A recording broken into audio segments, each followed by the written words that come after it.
la khaufun alaihim walahum mereka tidak akan mengalami ketakutan baik kehidupan dunia maupun kehidupan akhir.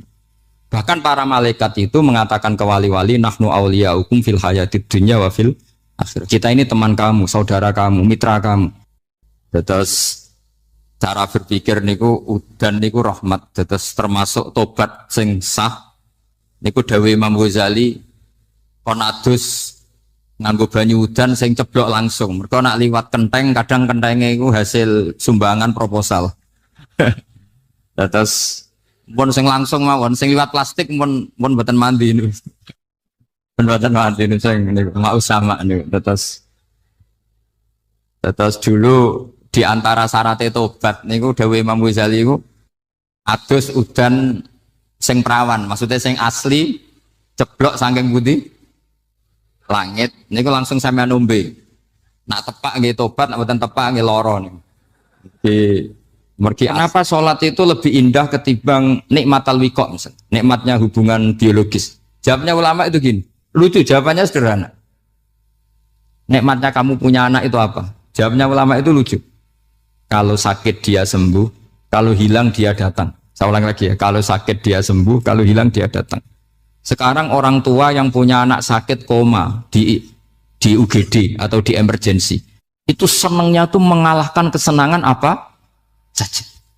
Kira-kira orang yang berhubungan intim atau yang hubungan biologis dengan orang yang sedang anaknya sembuh dari koma, senangnya senang mana? Senang yang melihat anaknya sembuh dari koma. Senikmat apapun hubungan biologis, senang anaknya yang hilang ketemu. Nah, kalau anak ketemu saja orang seseneng itu, apalagi kita di surga. Ketemu zat yang lama kita sembah, yang lama kita rindukan, yang lama kita rindu. Kemudian ketemu di surga. Maka tidak ada artinya surga tanpa melihat Allah Subhanahu wa ta'ala. Memang harus dijelaskan secara rohani. Akhirnya orang ngerti bahwa nikmat tertinggi di surga adalah melihat Allah Subhanahu wa ta'ala. Karena kalau anak-anak muda mungkin protes, ya enggak, ya enak kumpul sama widadari gini-gini. Wah itu kan yang trauma bojone jelek gitu. Wah itu yang bojone jelek mesti kesusu masuk surga karena itu sudah jelek, cerewet, nggak mati-mati kan gitu. Terus dia ingin masuk surga mesti niate welek. Mesti pikiran pertama itu kumpul widadari. Tapi ada ulama yang bikin analogi tadi. Misalnya istri kamu cantik. Kemudian anak kamu sakit, koma. Hubungan dengan istri sama dengar berita anak kamu sembuh, seneng mana? Seneng anak sembuh. Sama anak yang hilang, seneng mana? Anak yang hilang ketemu. Maka terus ulama bisa menjelaskan itu. Kalau orang ketemu anaknya seseneng itu, apalagi ini ketemu Tuhannya yang bertahun-tahun disembah, kemudian tidak pernah melihat. Di surga itu nanti kita melihat Allah Subhanahu. Makanya Allah begitu bangganya mempromosikan surga. Surga itu apa? Surga itu wujuhu yauma idzin nadhirah ila rabbiha nadhirah, yaitu wajah-wajah berseri-seri dan melihat. Itu tanpa dijelaskan seperti ini Anda akan janggal, enaknya di mana? Tapi setelah dijelaskan detail gini oleh ulama, maka kita akan tahu an-ni'matul uzma sing enggak ada perbandingannya adalah nikmat masuk apa? Surga karena melihat Allah Subhanahu. Ya jadi saya berkali-kali pokoknya minta sekali hadil umat harus umat yang rasional, terutama dalam mengemban tauhid. Karena tauhid ini yang disebut kalimah.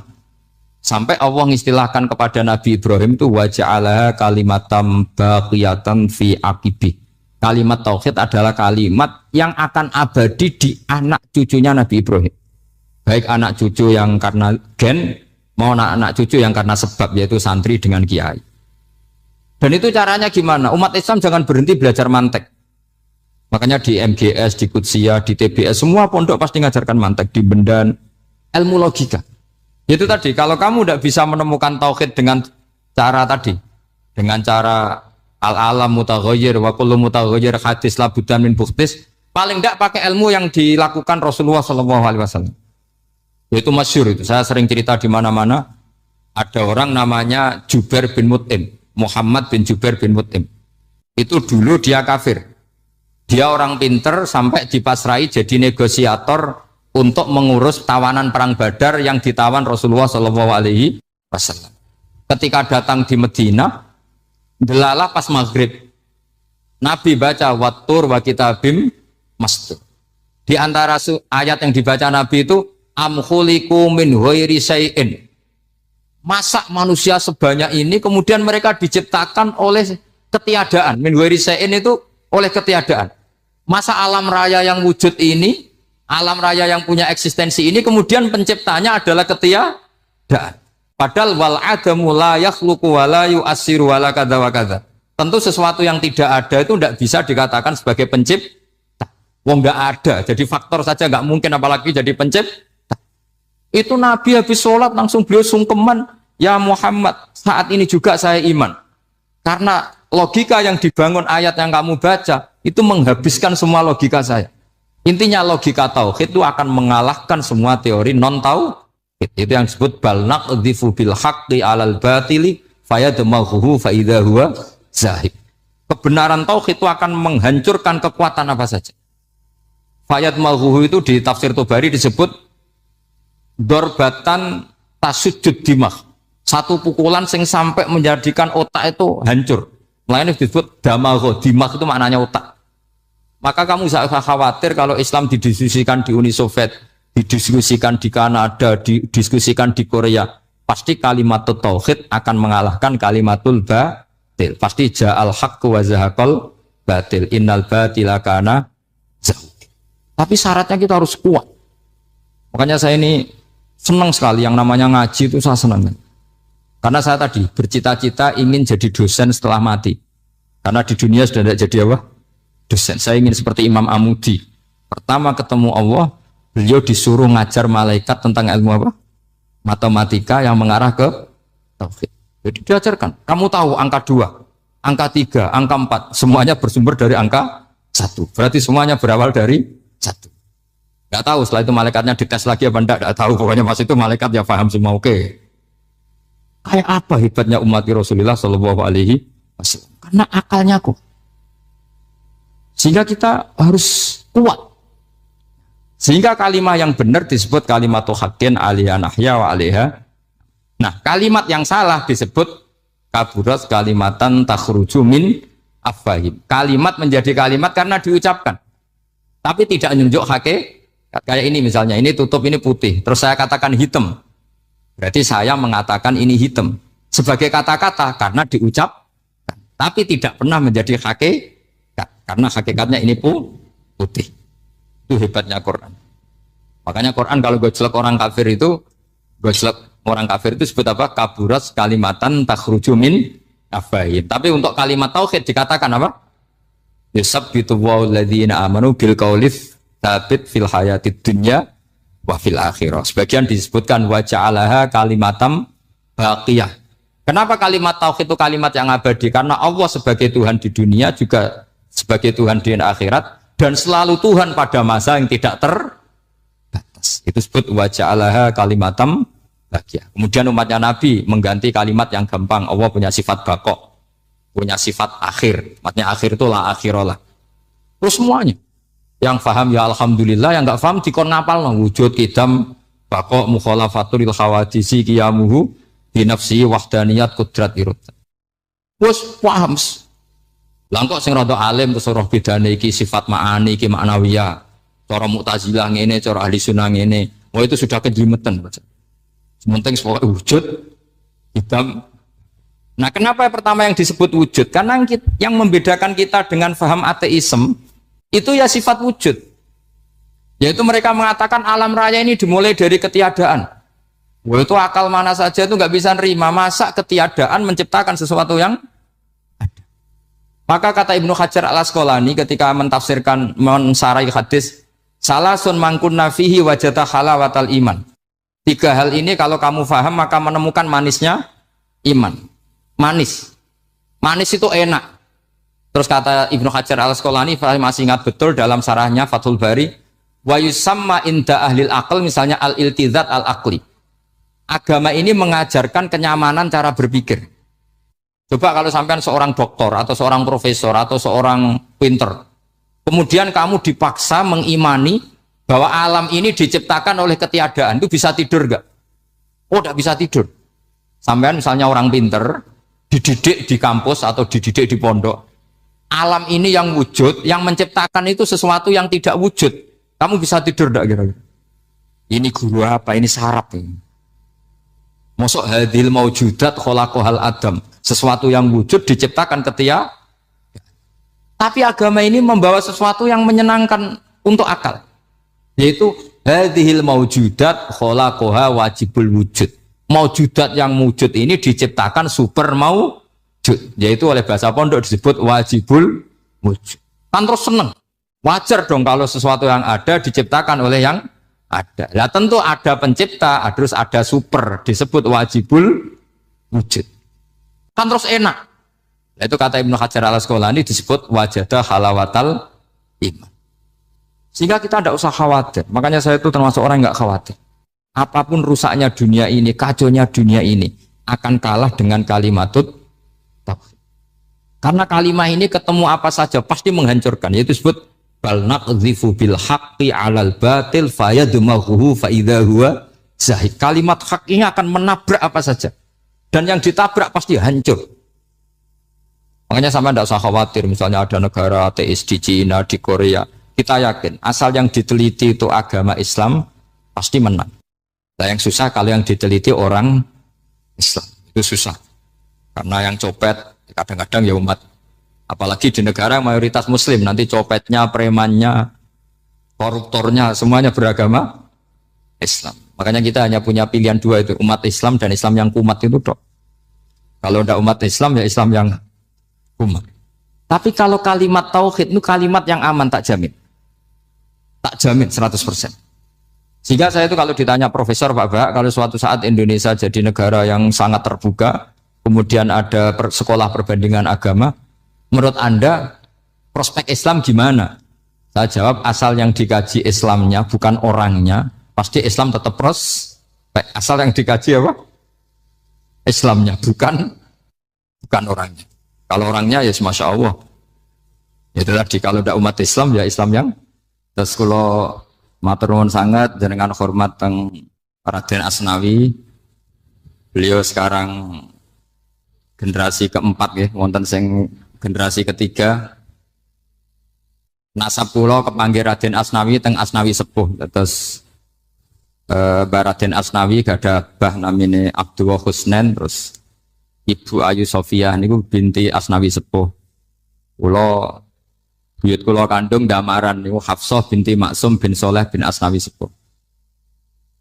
Kenapa saya cerita zuriyah? Terus satu peradaban. Gini bahasa Indonesia mohon nggih. Sane gaul. Satu peradaban itu yang bisa bangun itu zuriyah. Zuriyah itu komunitas gen. Meskipun nanti komunitas gen itu bisa disadap atau dibajak oleh orang-orang yang tidak gen. Jadi agak ilegal tapi itu sah. Karena sampean bisa misalnya kalah nasab sama saya, misalnya bilang nanti ketemu di Nabi Adam saja Gus gitu. Nanti pasti kita ketemu di siapa? Nabi Adam. Terus kedua, kekalahan nasab itu udah abadi karena nanti setelah jenengan ditanya di kuburan, bapak kamu siapa? Itu disuruh jawab Nabi siapa? Ibrahim. Terus kekalahan nasab sampean nanti berakhir di kuburan karena nanti dijawab siapa bapak kamu? Disuruh jawab siapa?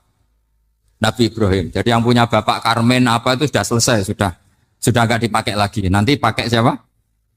Nabi siapa? Ibrahim.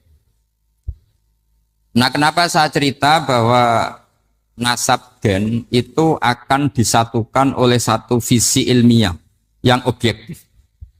Gini ku dawe Nabi Yusuf, wattaba'tu millata abai Ibrahim wa Ishaq wa Yaqub.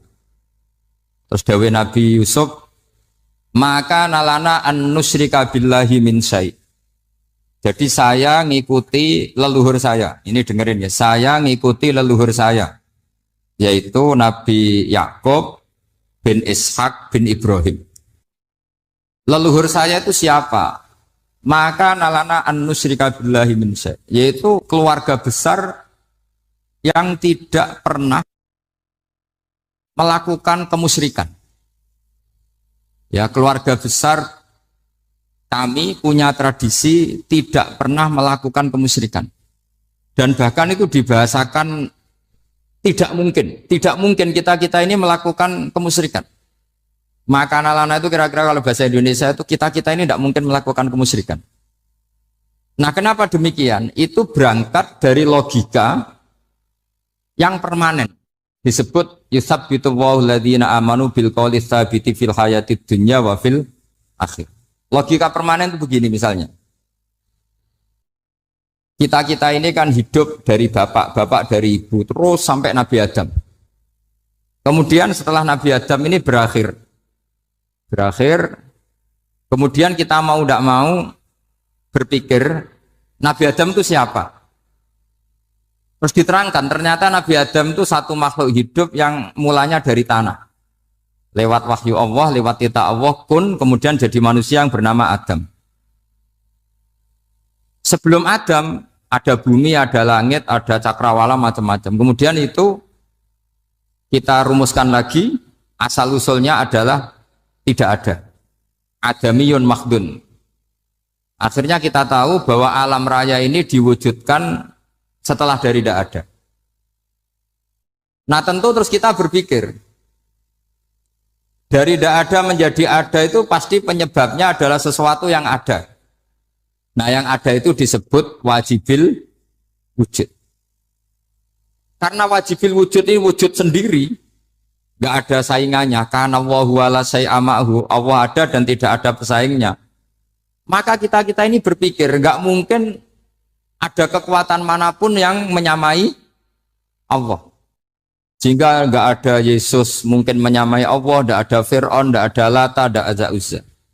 Makanya disebut maka nalana an nusyrika billahi min syai'. Kita ini tidak mungkin melakukan kemusyrikan.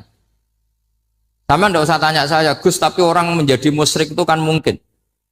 Jawabannya itu tetap nggak mungkin. Kemusyrikan itu satu teori yang nggak mungkin. Tapi kalau orang musyrik itu mungkin. Tapi karena kita kenal yang membawa beliau banyak ke Korea. Saya itu beli pesolatan tuh bukan 1, 2 sampai 2 kerdus, 3 kerdus. Itu mulai saya ngiai sampai sekarang. Tak bawa ke Sragen, ke Solo 3, termasuk tak bawa ke Korea. Jadi mungkin ya ini GR saya ngaji di sini itu barokahnya jualan pesolatan. Tapi bukan jualan yang cari laba enggak, karena tak gratiskan, tapi itu dagang akhirat lah kira-kira gitu. Jadi kalau saya masuk neraka kita era pantas bakul pesolatan kok masuk neraka gitu. Kayak itu enggak pantas itu. Karena saya termasuk orang ya yang cara berpikir itu optimis. Dulu di sini ada orang alim alama namanya Raden Asnawi. Terus kemudian sejarah agak berpolemik, ada yang mengatakan beliau itu muridnya Syekh Nawawi, ada yang mengatakan tidak. Apapun itu yang saya yakini adalah beliau ya saling istifadah lah, saling bermanfaat bagi Syekh Nawawi Banten. Saya punya catatan sejarah banyak tentang Raden Asnawi karena guru-guru kita itu akan ketemu di Syekh Nawawi Banten. Yaitu kita tahu misalnya saya ngaji Mbah Mun ngaji Mbah Zubair misalnya ngaji Syekh Fakih Mas Kumambang, ngaji Mbah Mahfud, terus ngaji Sayyid Abi Bakar Sato, terus ngaji Sayyid Zaini Dahlan.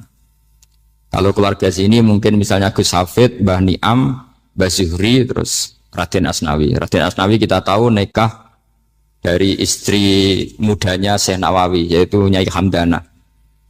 Saya sering diceritani Mbah Mun, terus Nyai Hamdana punya anak yang namanya Zuhriyah dari Syekh Nawawi. Kemudian setelah dinikahi Raden Asnawi punya anak namanya Zuhri, Minan, Ni'am, terus sampai ke Gus Hafid itu, Hafid bin Ni'am. Kenapa saya cerita ini? Karena kealiman itu adalah sesuatu yang dibanggakan Allah. Imam Amudi itu ulama ahli matematika. Jadi ada ulama itu ahli matematika. Dia nggak pernah ngajarkan pesolatan, zakat, sholat, tapi dia ngajar matematika. Kemudian dari matematika itu beliau menjadi ahli tauhid.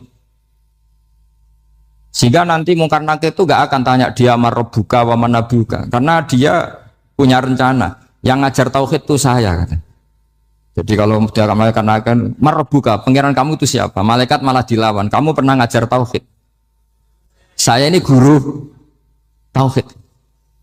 Singkat cerita, saking keramatnya Imam Amudi, kata Allah, ya Amudi, presentasikan ilmu tauhid yang lewat jalur matematika ke semua malaikat saya. Semua malaikat saya tahu cara berpikir matematis. Karena malaikat itu imannya itu iman mauhibah, karena dia malaikat. Ya iman karena tahu neraka, tahu surga, terus dia iman. Kalau kita enggak, kita iman tuh pakai logika, jadi lebih keren. Loh betul. Malaikat itu ketika bangga, ya Allah, apa ada orang yang imannya di atas kita? Jawabnya Allah ada. Siapa? Ya orang-orang kudus kata Allah. Kira-kira gitu. Kenapa? Ya betul. Karena kamu iman saya itu wajar, kamu tahu saya, tapi mereka enggak tahu saya tapi iman. Kenapa bisa iman ya Allah? Karena mereka punya logika, punya akal. Akhirnya Imam Amudi disuruh sama Allah presentasikan logika tauhid kamu lewat jalur matematika. Malaikat disuruh dengerin semua, Isma'u ya malaikati, ini mimpinya wali. Terus Imam Amudi mulai mengajarkan nisbatul isnaini ilal wahid wa nisbatus salasa wal arba'ah ila ma la nihayatalah niku binisbatin wahidah, yaitu far'un minal asli wa wa al wahid. Mbok angka sebanyak apapun 2, 3, 4 sampai 1 miliar itu nisbatnya ke angka 1 adalah nisbatul far'i ilal asli. Semuanya berasal dari 1. Maka hadhil awalim atau hadal alam ila ma la nihayatalahu tetap semuanya ini cabang dari 1, yaitu wujud dari 1, yaitu Allah Subhanahu wa ta'ala. Sehingga semenjak itu ditiru sekian ulama. Akhirnya malaikatnya mantuk karena kepastian kalau Allah satu yang diyakini malaikat itu sepasti logika yang dibangun orang-orang manusia ini padahal tidak ngerti Allah Subhanahu wa ta'ala karena pakai akal. Sehingga di pondok itu orang harus ngerti mantek. Orang mantek itu ilmu yang jelimet tapi menyenangkan. Biasanya sing sinau ambek rokokan, sawangannya kayak filosof. Jadi paling gak agak paham dia alasan. Penting nikmati rokok, tapi pikir nikmati pemikirannya, ternyata nikmati rokok. Kayak kemarin saya datang ke resepsinya Gus Agil, saya itu tertawa terus karena dengerin Habib Mutahar. Saya membaca bahayanya rokok. Setelah tahu bahayanya, saya berhenti membaca. Tak pikir itu kan setelah tahu bahayanya saya berhenti merokok. Ternyata enggak. Saya baca bahayanya apa? Merokok. Setelah saya baca, maka saya berhenti membaca, gitu. Bukan berhenti merokok. Itu ilmu kelas tinggi seperti itu harus mentek. Pernah beliau ditegur dokter, Beb, kalau rokok terus nanti mati. Tenang saja, saya masih bawa korek. Dikira itu kan orangnya yang mati, ternyata beliau enteng saja. Santai aja dok, saya masih bawa korek. Jadi saya bukan nyarankan santai rokok, tapi orang rokok itu memang punya logikanya sendiri. Kalau Banafek Hajen itu masih pernah bahas saya juga. Karena Banafek juga turunan Mbah Mutamakin. Hak, rokok itu haram tau ora? Nak cara kula darani haram sebuti bah. Lah iya, nak haram ya bener aku. Mulane tak obong, barang haram apike diobong. Jadi saya tuh saya sama orang-orang sepuh itu tidak pernah menang. Jadi apa ya? Mereka itu orang yang sudah lama gimana ya, mau dikatakan bulat itu ya, tapi memang nggak pernah kalah mereka. Ada satu kiai masih misananya Banafek, ini rokok 2 katanya. Bagi yang nggak ngerokok berarti membiarkan 2 haram masih. Bagi yang merokok berarti mengurangi haram. Kalah lagi ya. Jadi saya tuh pernah dibully 2 mbah saya karena 2 mbah saya ini rokok semua. Akhirnya saya sing nom ngalah gitu. Karena saya tidak mungkin bilang sing waras ngalah karena kalah sepuh gitu. Jadi ya sudah, mau tidak mau harus bilang sing nom.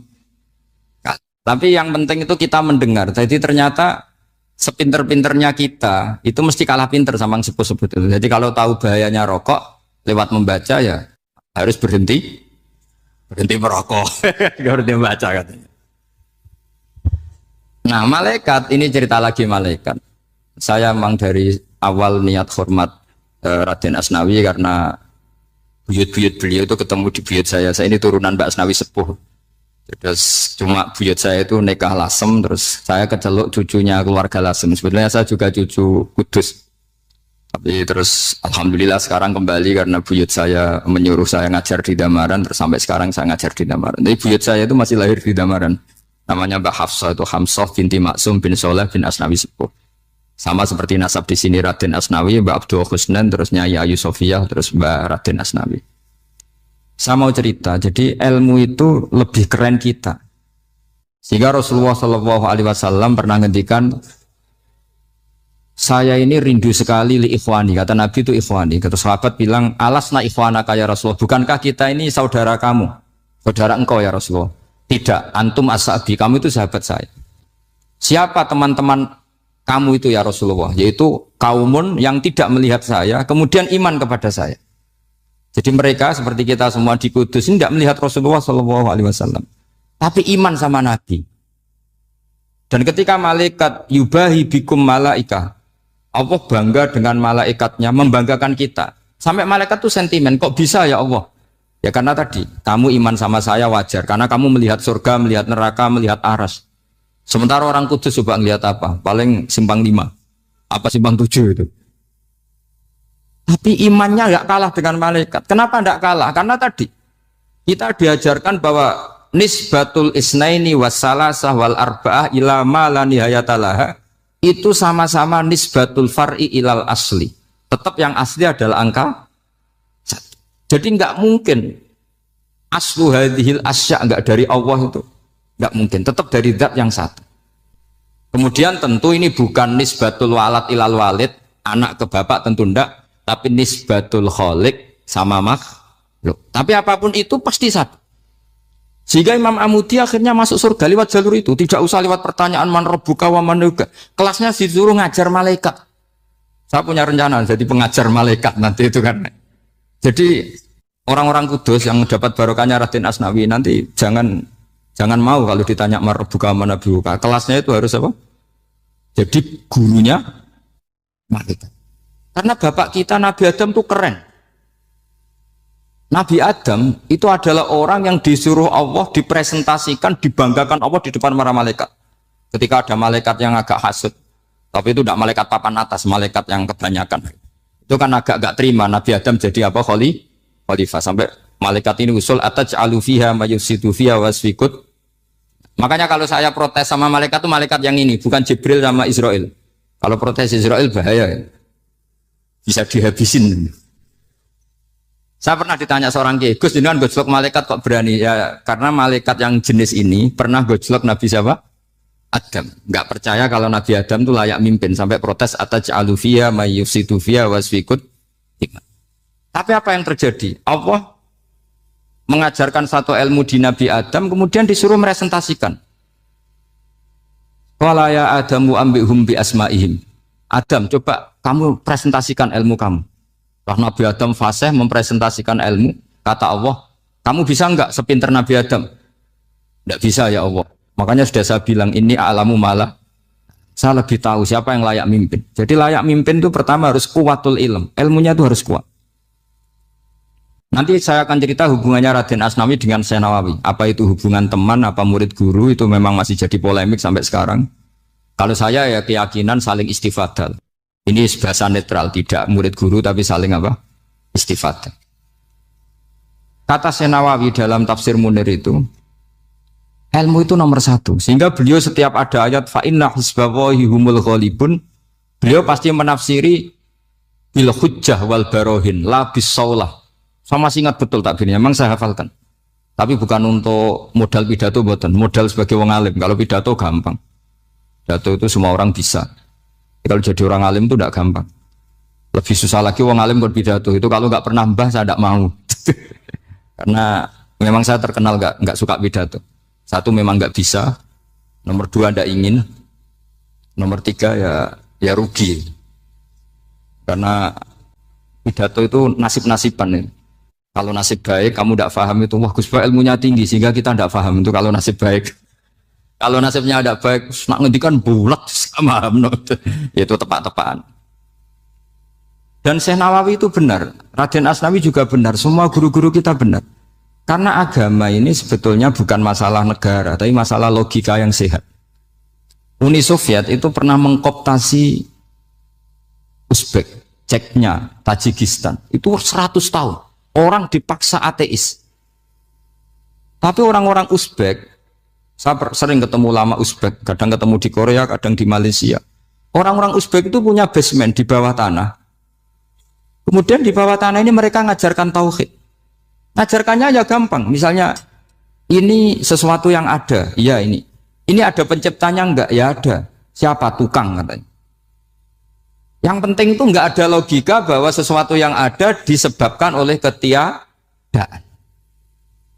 Lah orang komunis, orang ateis itu orang yang mengatakan alam ini didahului oleh nihilisme, oleh adamiyah.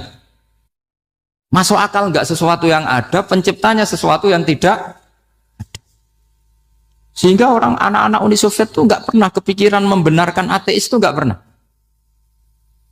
Bareng Uni Soviet ada itu glasnost perestroika itu kemudian hancur, semuanya langsung menjadi negara Islam, termasuk Uzbek, Tajikistan, karena diajari ilmu. Bahwa ilmu itu yang enggak pernah kalah oleh negara. Sehingga saking pedenya Rasulullah SAW ketika Sulhul Hudaybiyah, ini agak jelimet, tapi gampang dicerna. Sulhul Hudaybiyah itu satu perjanjian yang semuanya merugikan Rasulullah. Yaitu kalau orang kafir masuk Islam disuruh kembalikan ke kafir, karena kafir itu bagi mereka habitat. Islam itu hal yang baru. Tapi kalau orang Islam menjadi kafir, nggak boleh kembali Islam, berarti kembali ke habitat. Semua perjanjian itu merugikan. Sampai masyhur Sayyidina Umar protes ke Rasulullah, jenengan masih nabi. Itu kan ekstrim tanya. Jenengan sampai sekarang masih nabi. Ya, saya masih nabi. Kenapa tanya demikian? Karena semua perjanjian merugikan Islam, menguntungkan orang apakah? Semua sahabat sebetulnya persis Sayyidina Umar protes, kecuali Abu Bakar. Lama-lama akhirnya di antara perjanjian itu berbunyi begini. Tapi saya minta satu hal. Orang boleh mendiskusikan Islam tanpa tekanan. Itu saja permintaan Nabi. Orang boleh mendiskusikan Islam secara bebas, tidak tertekan. Karena orang-orang kafir melihat itu hal yang biasa, ya nggak masalah Muhammad. Akhirnya orang diskusi. Islam itu apa sih? Islam itu orang yang menuhankan Allah. Allah itu siapa? Zat yang menciptakan langit dan bumi. Lama-lama orang kafir berpikir, wah keren, Tuhannya Muhammad bisa bikin langit dan bumi. Nggak kayak Tuhan kita, malah kita yang bikin. Jadi mulai debat itu mulai. Terus ada yang cerita lagi, saya pernah loh nyembah Lata, pas itu dikencingi luwak. Masa ailahun ya bulu ali sa'laban, masa Tuhan kok dikencingi luwak? Yang agak-agak ahli kitab ya diskusi lagi. Wah kayaknya Yesus tidak Tuhan, masa Tuhan kok kelaparan, lemes, wah repot nanti. Jadi makanya Allah ketika gojlok, wa ummuhu siddiqah kana ya'kulani ta'am. Mal masih hubun Maryam illa rasul qad khalas min qablihir Rasul wa ummuhu siddiqah kana yakulanit. Coba paradok enggak misalnya, kamu didolani Nabi Isa terus ketok lemes. Kenapa Tuhan? Saya agak sakit keroi dulu. Kan enggak kebayang itu. Punya Tuhan yang sakit setelah makan sehat terus. Kan enggak kebayang seperti itu. Ketika Nabi punya konsep Tuhan, Tuhannya Muhammad itu siapa? Yaitu zat yang la awalalah, zat yang pertama. Lalu Tuhan itu siapa? Tuhan itu yang menciptakan langit bumi. Tuhan itu siapa? Yang memulai segalanya. Lama-lama mereka berpikir, wah kalau gitu yang benar itu Islam. Maka kata Imam Zuhri, Syihabuddin Az-Zuhri, "Fama kana fathun fil Islami a'dzama min sulhil Hudaybiyah. Innama kana an-nasu yatafadhaluna fil hadis wal munaza'ah." Semua teks riwayat itu ada kata wal munaza'ah. Orang bebas ngomong dan berdebat. Munaza'ah itu berdebat. Terus akhirnya falam yatakallam ahadun bil islami yaqilu syai'an illa dakhala fihi. Kemudian setelah berdebat dan mereka tahu Islam pasti akhirnya masuk. Dan itu yang sekarang terjadi di dunia. Makanya saya pernah ditanya seorang profesor, Gus, kalau di Jogja ada sekolah perbandingan agama, menurut Anda gimana? Asal itu tentang agama, enggak apa-apa. Tapi kalau yang dibandingkan umat Islam itu jangan. Karena nanti kalau di Indonesia kira-kira yang copet itu ditanya agamanya juga Islam, yang koruptor juga Islam. Jadi kalau yang dikaji Islamnya nggak apa-apa, tapi orangnya jangan kata saya. Karena yang bulat ya Banyak yang nggak sholat ya banyak. Tapi kalau Islamnya saja, misalnya adu konsep tentang Tuhan. Masyhur kita mungkin banyak yang melihat itu debatnya Stanley Fischer sama Ahmad Didat itu. Tuhan kamu siapa ini itu sama Didat cerita Tuhan saya itu lam yalid walam yulad walam yakul lahu kufuwan. Itu spontan ada seorang mahasiswi bilang sepertinya Tuhan Anda lebih menarik kan? Karena Tuhan Anda yang menciptakan langit bumi, yang Tuhan ini kok lahirnya sudah di bumi, masa lahir-lahir langsung jadi Tuhan.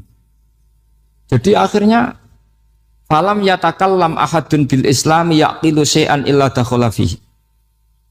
Sehingga agama ini apa? Agama itu adalah kalimat tauhid. Kalimat itu apa? Logika yang terbangun. Nah, ketika logika itu terbangun maka disebut yusabbitu Allahu alladzina amanu bil qaulis tsabit fil hayatid dunya wa fil akhirah. Allah itu akan menetapkan satu kaul, satu presentasi ilmiah atau satu kesimpulan ilmiah. Yang kesimpulan itu nyata benarnya. Dan ini akan nyata terus baik di kehidupan dunia maupun kehidupan apa? Seperti Allah sebagai Tuhan. Itu akan nyata terus. Di dunia Allah ya Tuhan, nanti di akhirat juga Tuhan. Tapi Tuhan selain Allah, maka menjadi Tuhan ini nunggu ada yang menuhankan. Misalnya Fir'aun, itu jadi Tuhan karena ada yang menuhankan. Sekali dia mati, dia sudah aset wisata, bukan Tuhan lagi.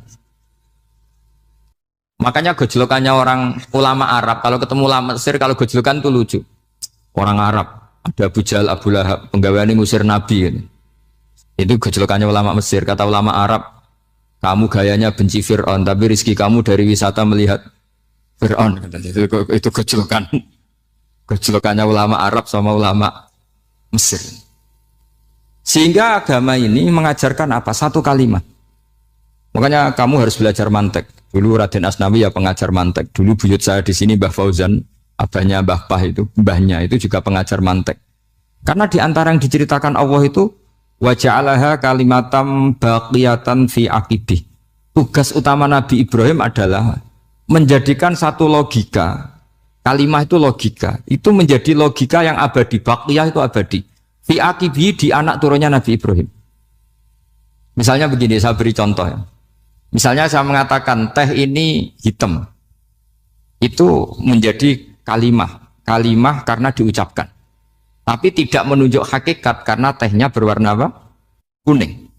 Sehingga Quran kalau menyalahkan orang kafir itu ngendikannya kaburas kalimatan takhruju min afwahihim. Omongannya orang kafir itu menjadi kalimat karena diucapkan dari mulutnya. Kenapa menjadi kalimat? Karena diucapkan tapi tidak menunjuk hakikat. Seperti orang mengatakan 2 ditambah 2 itu 10. Itu kalimat, tapi kalimat yang salah. Karena tidak menunjuk hakikat. Seperti orang kafir mengatakan Tuhan itu 3. Itu kalimat karena diucapkan, tapi tidak menunjuk hakikat. Tapi ketika seseorang mengatakan Allah itu Tuhan, Tuhan itu satu, itu disebut kalimatu haqqin 'alaiha nahya wa 'alaiha namut. Memiliki tahlilannya wa 'alaiha apa wa biha. Wa 'alaiha apa wa biha. Wa'alaiha ya ada yang tahlilan wa biha, itu nggak tahu sanatnya dari mana, pokoknya ada yang wa'alaiha, ada yang biha. Kenapa dikatakan kalimat tauhid? Karena kalimat yang dari kesimpulan berpikir. Dan agama ini dibawa Nabi Ibrahim itu untuk membawa kalimat tauhid. Ciri utama kalimat tadi, kamu yakin seyakin-yakinnya bahwa nisbatul snaini wassalasah wal arba'ah ila ma la nihayatalaha itu kanis batisnain ilal wahid, yaitu semuanya far'un minal asli. Aslinya adalah wahid. Sehingga di kitab, saya pernah ngaji Mbah Mun, namanya kitab Al-Husunul Hamidiyah. Itu dikarang oleh ulama-ulama sekarang, itu diajarkan di MGS. Ini mbah-mbahnya Gus Akil, pendirinya madrasah MGS. Itu ada gambarnya di situ. Di situ ada gambar piramida, ada gambar hewan, ada gambar pohon. Kata yang ngarang, gambar sedetail ini, sejelimet ini dimulai dari nuktah wahidah, tetap dimulai dari satu titik. Dan ini disebut nuktatil wujud. Jadi orang kudus sebanyak ini tetap dimulai dari satu orang, yaitu Adam. Adam dimulai dari ketiadaan. Lalu siapa al-mujid? Wujudnya siapa? Hanya Allah Subhanahu wa ta'ala. Sehingga ulama-ulama termasuk Syekh Nawawi itu paling suka ngendikan semua makna Quran dikumpulkan di Fatihah, Fatihah dikumpulkan di Bismillah, Bismillah dikumpulkan di Ba, karena di Ba itu ada titik nukdotil wujud, yaitu disingkat bi kana makana wa bi yakunu ma yakun. Karena saya, kata Allah, semuanya akan ada. Dan karena saya yang nggak ada, semuanya suatu saat disebut nuqtatil wujud. Nah, kita meyakini kalau Allah satu itu seyakin-yakinnya, karena nggak mungkin angka nggak dimulai dari angka satu. Begitu juga gambar seapapun julumete. Misalnya sampean gambar zaman saya kecil, gambar paling favorit itu apa, kambing bertarung. Itu gambarnya kan susah. Daripada gambar kambing bertarung susah terus dibikin kotak saja, tembok. Kalau tanya gurunya, gambarnya mana? Di belakang tembok, Bu. Ini itu dulu saya diwarai anak-anak nakal. Jadi semua satu gambar itu disuruh gambar harimau, yang satu disuruh gambar kambing bentrok, yang satu disuruh gambar matahari, semuanya kotak semua. Ini itu, Bu, gambarnya di belakang apa? Tembok. Maka nggak kelihatan kata sih. Jadi gurunya kalah cerdas. Dan guru itu sebenarnya nggak pernah menang, karena murid itu lebih pinter. Itu teman saya dulu kalau ngaji itu, kalau tes itu ngerpek baca. Gurunya marah, kamu tes kok baca? Enggak ngerpek, Bu. Ini belajar di kelas. Katanya belajar kapan saja, di mana saja. Acuh. Jadi apa ya, orang itu kadang yang salah itu lebih masuk akal kadang-kadang ini. Saya teruskan ya supaya ini dapat barokahnya Raden apa? Asnan. Saya mohon sekali ya, kalimat haqqin itu harus kamu jaga. Caranya jaga ya tadi. Kalau kamu tidak bisa ilmu mantek, misalnya al-alam mutaghayyir wa kullu mutaghayyir hadis la budda min muhdits, itu kan jelimetan. Pakai saja teori umum bahwa gambar apapun jelimetnya itu dimulai dari satu titik. Karena nggak bisa, nggak dimulai dari satu titik. Maka alam apapun jumlahnya nggak terhingga, tetap dimulai dari al-wahidul qahar, yaitu satu titik. Yaitu dalam konteks tauhid tentu itu Allah Subhanahu wa ta'ala. Sehingga Nabi Ibrahim itu orang paling sukses bikin waja'alaha kalimatam baqiyatan fi aqibi. Terus Nabi Muhammad begitu, sahabat gitu, sampai kita sekarang diajari ilmu mantek. Ilmu mantek itu logika yang nggak terbantahkan. Karena mau tidak mau. Kata Imam Syafi'i, fa innal uqula muttarratun ila qabulil haq, karena akal akan dipaksa menerima kebenaran. Dan itu yang terjadi di Uni Soviet. Dikoptasi 100 tahun untuk berfaham ateis, dilawan oleh ilmu, tetap menanamkan ilmu tauhid, ilmu mantek. Ketika Uni Soviet secara politik runtuh, semuanya menjadi muslim, termasuk negara-negara yang dulu dikoptasi. Maka kamu tidak usah kecil hati di Indonesia, mau apapun rusaknya negara ini, asal kita cara bertauhid benar, insya Allah tetap meninggal husnul khotimah. Karena sudah janjinya Allah, yusabbitu walladzina amanu bil qaulits tsabit. Sing jelas itu nomor satu tuh al qaulits tsabit. Memang itu logika yang masuk akal. Jadi jangan kira semua orang ditanya marabbuka, enggak. Banyak ulama yang enggak ditanya, masyhur itu dalam cerita keramat-keramat. Ada guru tauhid ngajarin tauhid. Setelah ditanya mungkar nakir, Imam Malik datang. Kamu nanya ini, man rabbuka man nabiyuka, kamu tahu ini guru Ummul Barohin yang tukang ngaji tauhid. Guru tauhid kok ditanya apa? Malaikatnya enggak jadi tanya.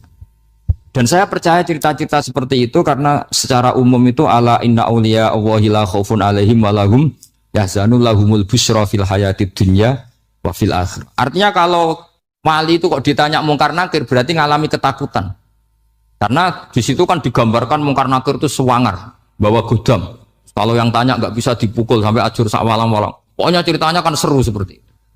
Berarti kalau betul begitu terus ayat la khaufun alaihim wa lahum yahzanun kayak apa?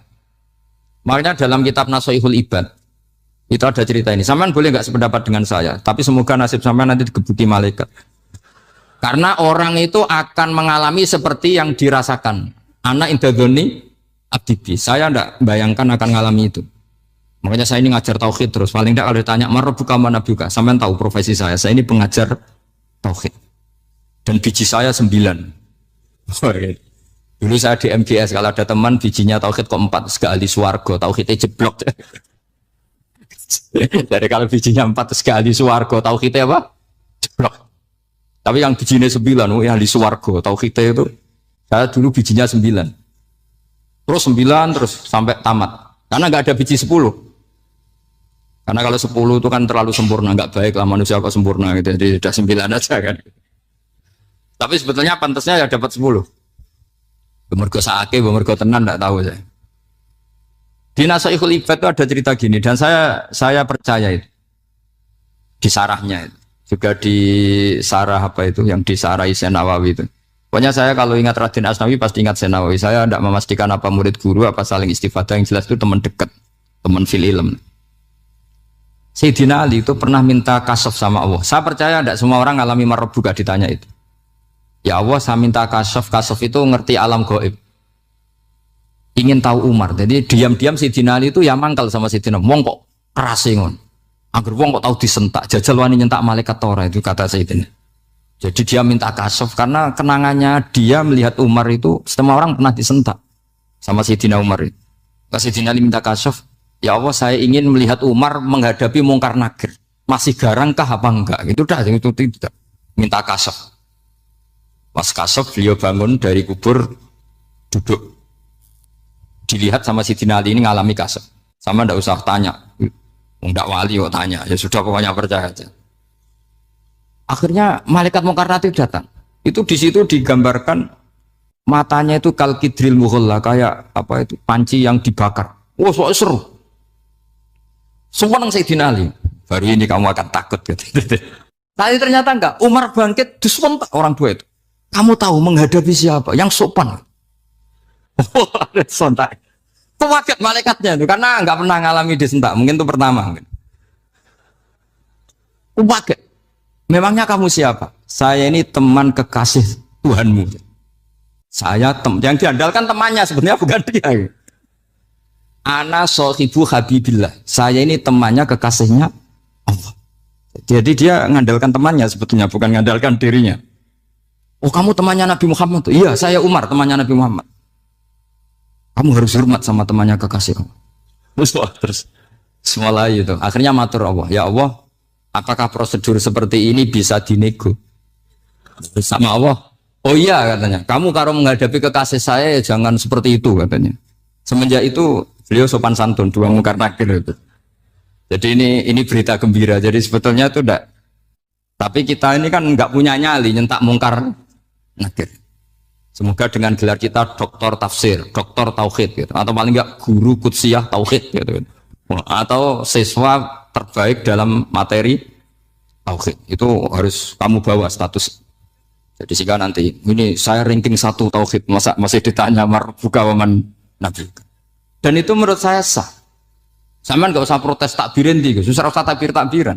Pokoknya takbirnya adalah wali-wali itu la khaufun alaihim walahum. Yes, mereka tidak akan mengalami ketakutan baik kehidupan dunia maupun kehidupan akhir. Bahkan para malaikat itu mengatakan ke wali-wali nahnu auliyaukum fil hayatid dunya wa fil akhir. Kita ini teman kamu, saudara kamu, mitra kamu. Masa mitra kok nutui itu kan enggak fair.